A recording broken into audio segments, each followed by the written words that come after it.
Hello, friends. Before we go to the Barbara O'Neill interview, please do me a favor. Click where it says like. It might be down here on your screen or down here, or you might have a phone and it's up here or it's up here. Find that like button, click it. It helps the videos to go much farther and reach more people. Thank you. Hello, friends. I want to welcome you to another special Amazing Facts Spotlight. And we're very thankful today to have a special guest, Barbara O'Neill, who is a world-famous health lecturer, nutritionist, educator. And welcome, Barbara, to Amazing Facts. It's good to be here. You know, I've seen a number of your videos, and you just have such a natural way of teaching practical health tips and covers a broad spectrum of subjects. So for our audience today, maybe just take a moment, and we know we have new viewers. Introduce yourself a little bit, and how did you get into health education? Well, I first got interested in health because I'm a fifth generation Australian Scottish descent. So I grew up with sausages, chops, mashed potatoes, frozen peas or beans every night except for Sunday, roast lamb. And if I got sick, it was usually a cold in the middle of winter. Mum would take me to the doctor. I'd get some cherry-flavoured medicine, go home and be better. And then I trained as a psychiatric nurse, and same thing. Person gets sick, gets a drug to make them better. I never questioned it, never doubted it. Even though I was brought up in a home where my father was an inventor, so we questioned everything. But not in medicine. Medicine's like an area you don't touch. So when my first daughter I got an earache, I went straight to the doctor. Now, over 6 weeks and 4 courses of antibiotics, the earache keeps coming back. My father's an inventor. We were taught to question, and I thought, this isn't making any sense. So I said, well, my daughter be on this for the rest of her life, and he was challenged by that. So he sent me to an ear, nose and throat specialist who looked in Emma's ears, in her mouth, said she's teething. Give her these drops to keep the eustachian tubes clear. But that started me on a journey. I didn't want that. And so I started asking old people next door. You know, I'm 25, the old lady next door's 85. What did your mother do when you had an earache? Steamed up an onion on the stove. So the next child, similar thing happened. I steamed up the onion. Child slept for 2 hours. No more earache. I was like a woman possessed. There is something else. But something else happened around that time, which was really the most wonderful event in my life, is I started reading the Bible and I surrendered my heart to God. And then I wanted to know, well, how does God see the body? How does God see healing? Because as a fifth generation Australian Scottish descent, we never heard about health growing up. And then I started to see, it's like my eyes were opened. I started to see, do you know, there's a health message all through the Bible. God wants the body to be looked after because it's the temple of God. And so probably I had another whole lot of children. I ended up giving birth to 6 children, no drugs, treated them all naturally, started to help my friends. And then in 1997, I'd been a single mother for 4 years. Michael O'Neill asked me to marry him. And he was the business manager at a health retreat. And after a year of being married, he wanted to start his own health retreat. So he went right down the bottom of Australia. And I said, what are our team? He said, well, we've got 8 children between us. You know, one's a cook, one's a massage therapist, the boys are gardeners, his daughter's the secretary. I said, who'll be the health director? He said, you. I said, no, I'm just a mother. My name's Barbara Esther, and I liken it to when Esther said to Mordecai, no, I can't go before the king. But my husband said, no, you'll be good, and he walked out of the room.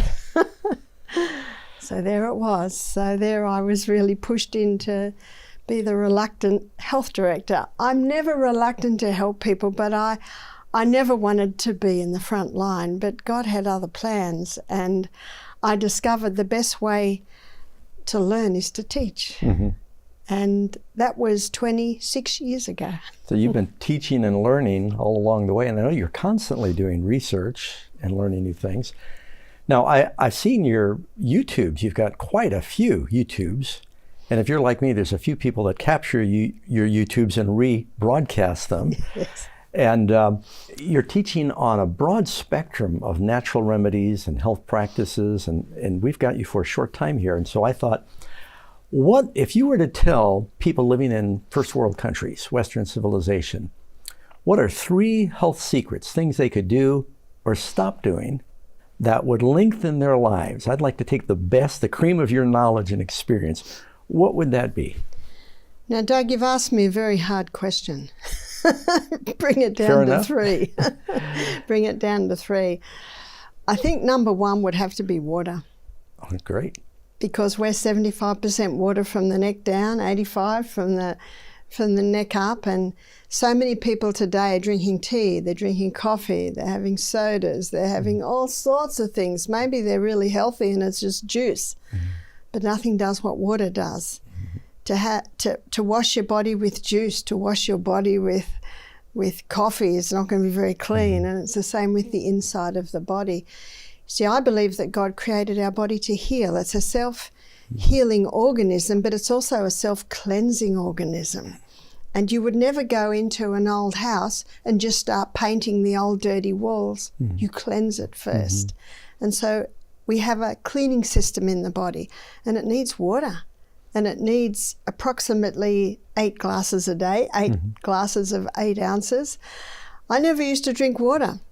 And you know, it says in Revelation chapter 12, it says, verse 11, and they overcame him by the blood of the Lamb and the word of their testimony. Here's my testimony on water. I never used to drink water, and yet I was pregnant or breastfeeding nonstop for 14 years.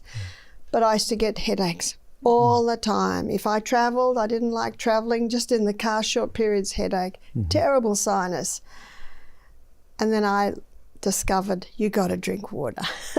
I am an avid reader. In fact, I average about a book a week. I love reading. I devour them. And I read the book, One of the Body's Many Cries for Water by Dr. Batman Geheldage. His other title is He's Not Sick, He's Thirsty. The other title is Don't Treat Thirst with Medications. I began to drink.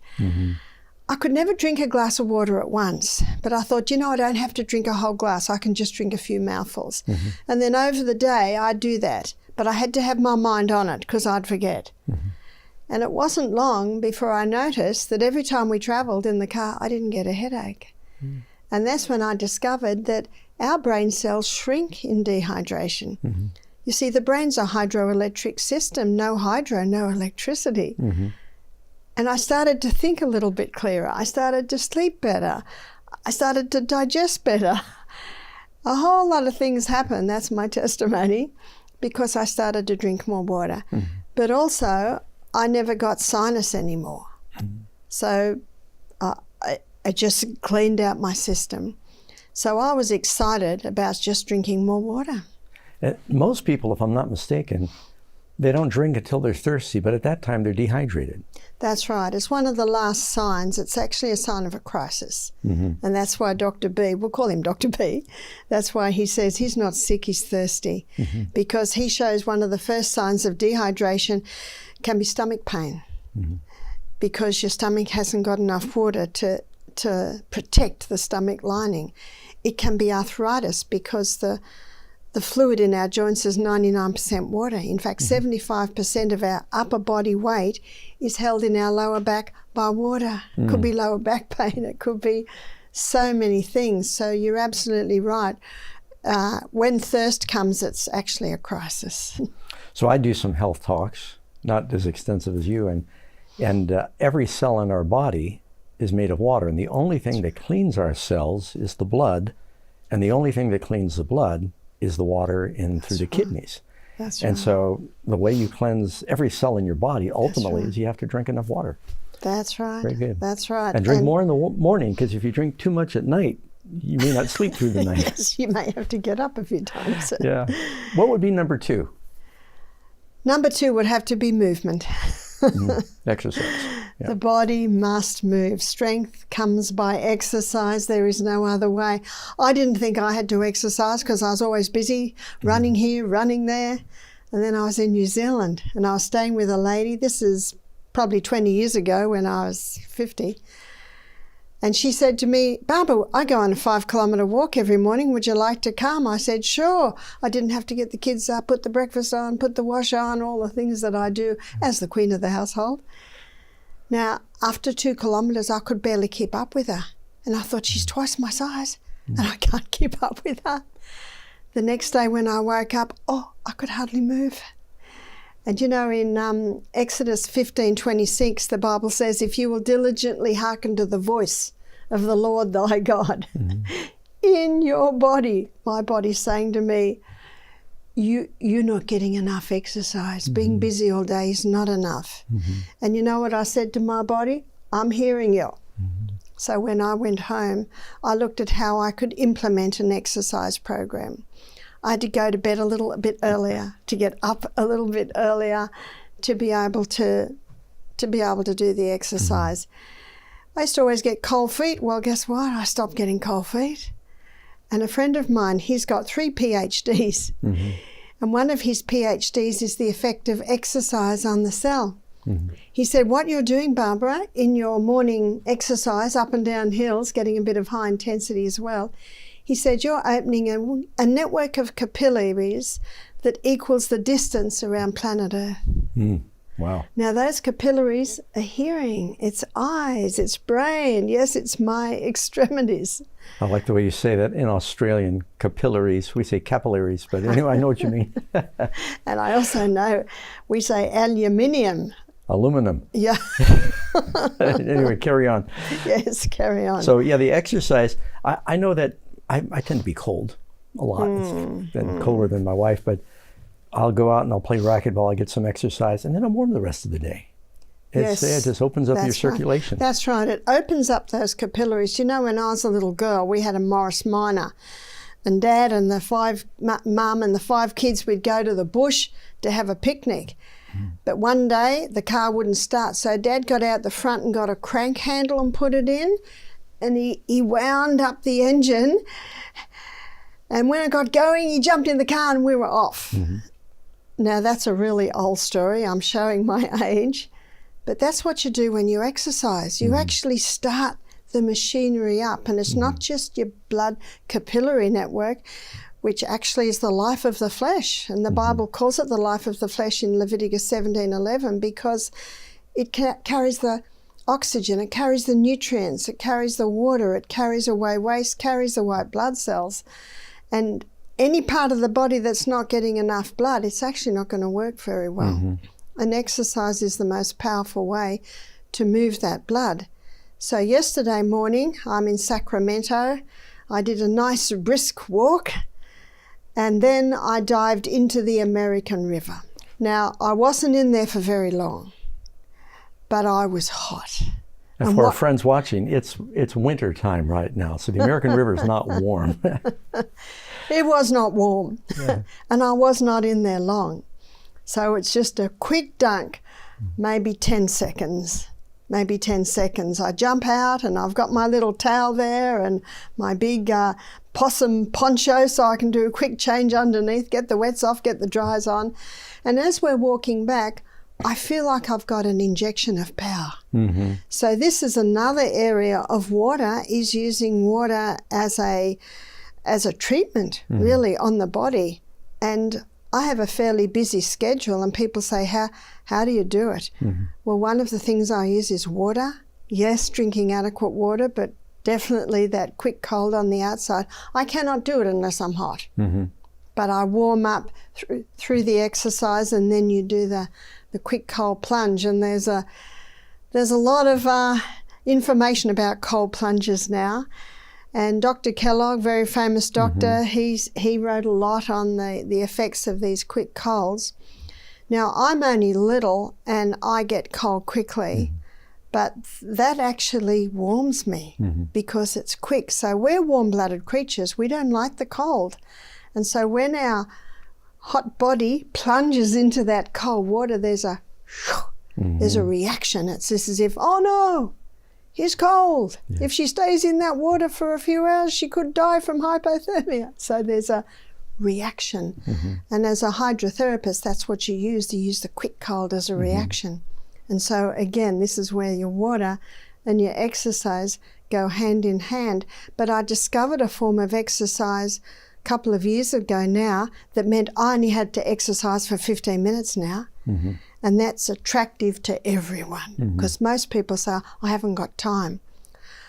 Well, what is this 15 minutes? It's the high intensity interval training, which are intervals of high intensity, intervals of recovery, intervals of high intensity, only 30 seconds high intensity, about 2 minutes recovery, 6 times. So that's about 15 minutes. So it was raining this morning, couldn't do my cold dunk. So I did 20 squats, 20 push-ups, ladies, stretches, a little bit of rebounding. So I do alternate it there. So no matter where I am, no matter what the weather is, I move because I have proved, and 1 Thessalonians 5:21 says, prove all things and hold fast to that which is good. So once you prove it in your life, you're looking for it. So the first day I was here, the lady I stayed with, she took me for a walk. She took me to the river, and I'm surveying the scene. Right, I could walk there. Yes, I could dunk there. There's a tree with branches right there. Yes, I could change there. So wherever I go, I've got my eyes out. You're planning on how and where will I get my exercise and your health regimen. That's right. Yeah. That's right. I would agree 100% with what you're saying in all of these things. Sitting where you're sitting now, not too long ago, we did an interview with Dr. John Scharfenberg, who's over 100 now. He attends church here. And we asked him the top things. He had exercise on his top list. He said, even more sometimes important than what you're eating is, are you exercising? He said, statistically, it's been proven that people that get more exercise, even if their diet isn't ideal, they have a better chance of a longer life than inactive people. That's absolutely true. And I love the work of Dr. Neil Nedley, which I'm sure you're familiar with. And I remember him saying once, he said if he gets a very depressed, even bipolar person, he puts them on 7 hours of exercise a day. Now, most people go, what? 7 hours of exercise a day? Well, he said they usually only have to do it for 7 days, and they're so improved they can go to a 1 hour day maintenance dose or 15 minutes high intensity interval training to maintain it, because what it's doing, it's actually getting blood to the brain.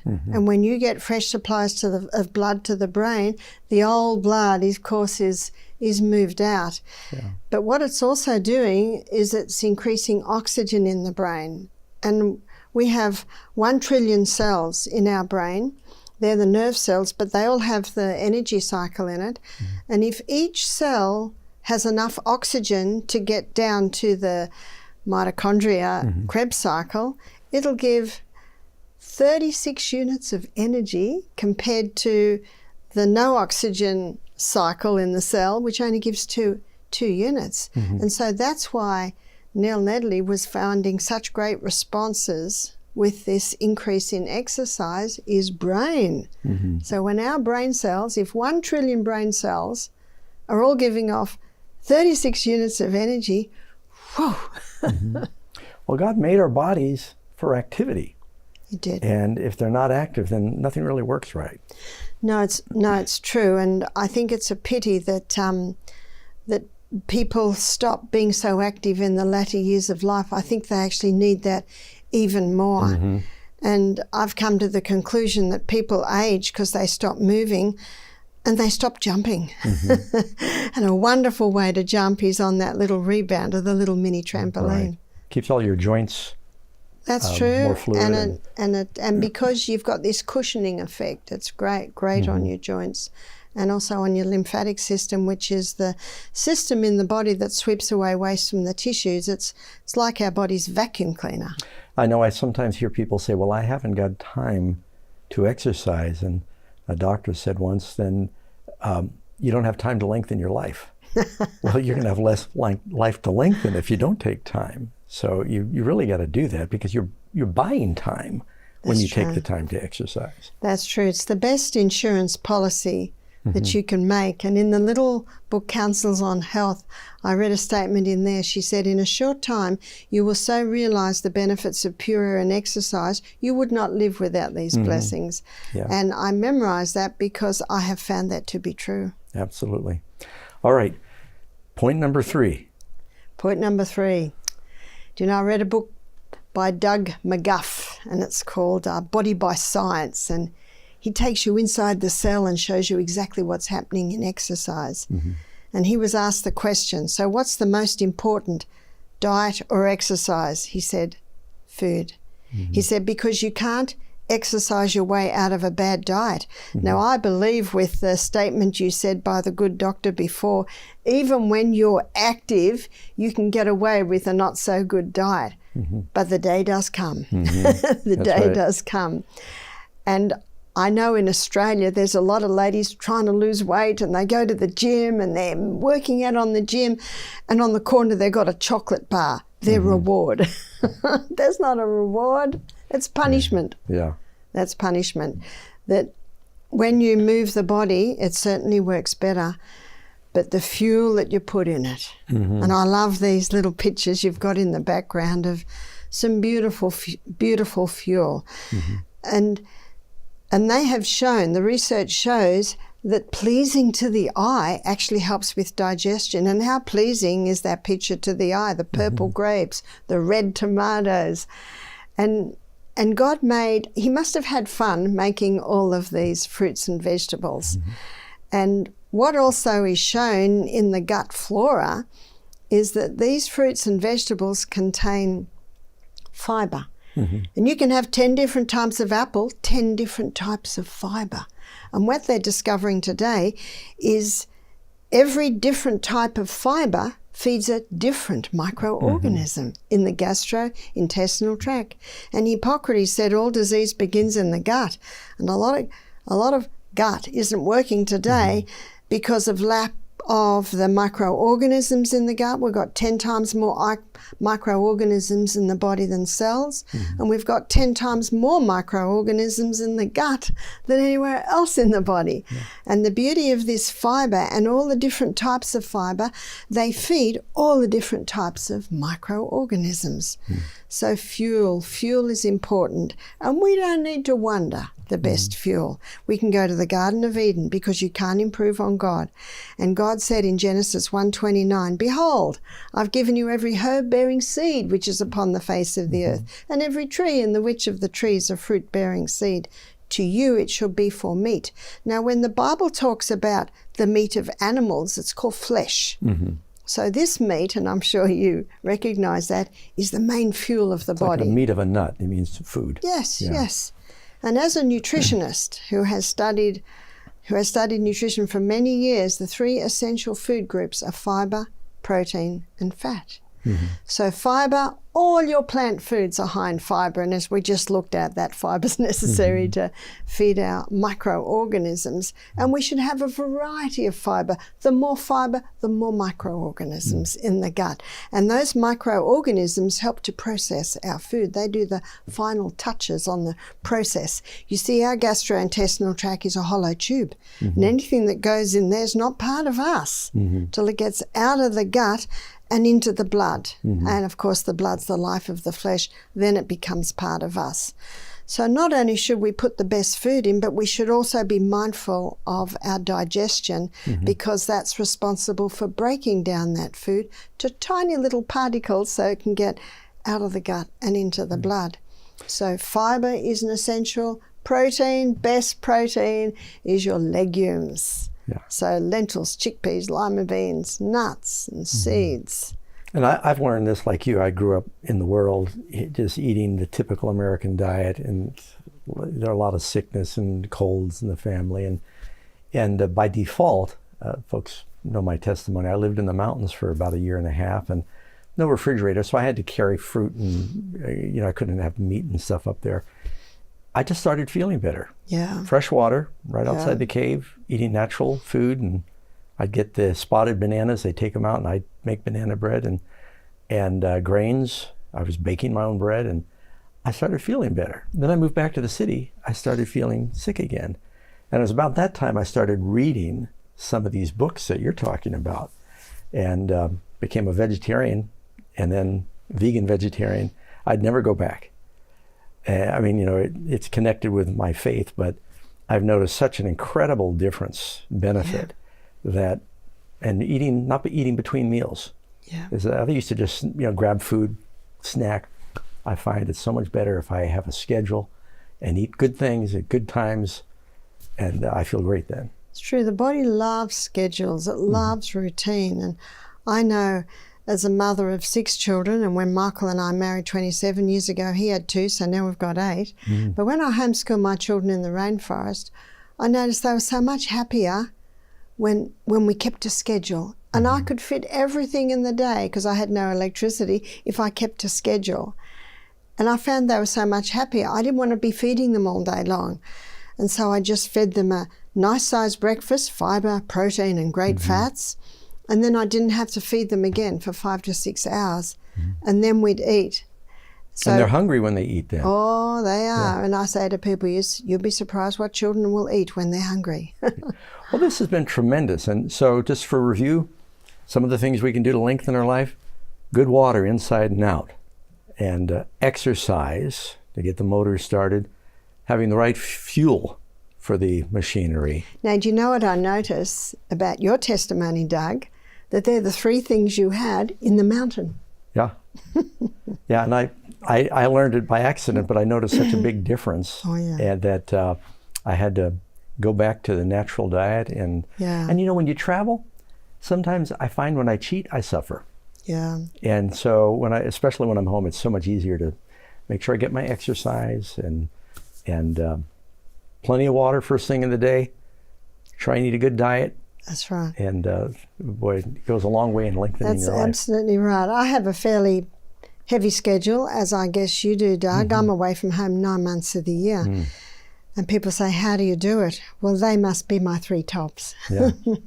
Well, that's excellent advice, Barbara. I'm so glad that you were able to come in and join us at Amazing Facts. And people will look forward to, they can visit your website if you want to mention that again. Yes, my website is officialbarbaraoneil.com. Okay, and your friends, you'll see that on the screen. And from there, you can go to a whole lot of areas. Before I forget, we've got a magazine here I'm sure Barbara will endorse. It's the Amazing Facts magazine, 8 Bible Secrets to Stronger, Longer Health. And if you'd like to receive one of these, then just contact the information you see there on the screen. We'll send you a copy free of charge, and you can apply this. And it covers exactly what you've been talking in here, just not the same order. Water, exercise, food. That's right. And that's why when you said to me 3, I said this is going to be hard because there's actually 8. Yeah. We'll have to do another program and get the top 10. Well, thank you so much for coming in. Thank you, friends, for joining us for this Amazing Facts Spotlight.